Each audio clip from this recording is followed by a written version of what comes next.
ঢাকা ও সিলেটের পর এবার বন্দরনগরী চট্টগ্রামে মাঠে গড়ানোর অপেক্ষায় বিপিএল। তবে চলমান সিজনে এবার নতুন বিতর্ক সৃষ্টি করেছে রাজশাহী ক্রিকেট দল।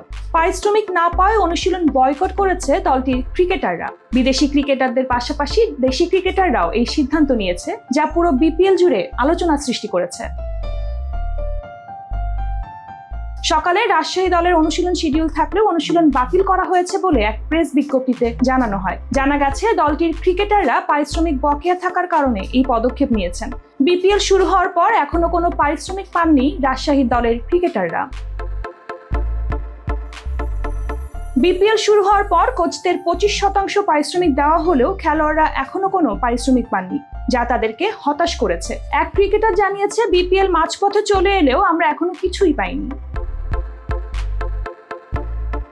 রাজশাহীর পারফরমেন্সও খুব একটা ভালো যাচ্ছে না চলমান বিপিএল-এ। এখন পর্যন্ত 6 ম্যাচে মাত্র 2টি জয় নিয়ে পয়েন্ট টেবিলের তলানিতে অবস্থান করছে তারা। চট্টগ্রাম পর্বে তাদের 4টি ম্যাচ খেলার কথা রয়েছে, তবে অনুশীলন বয়কটের পর প্রশ্ন উঠেছে তাদের প্রস্তুতি নিয়ে।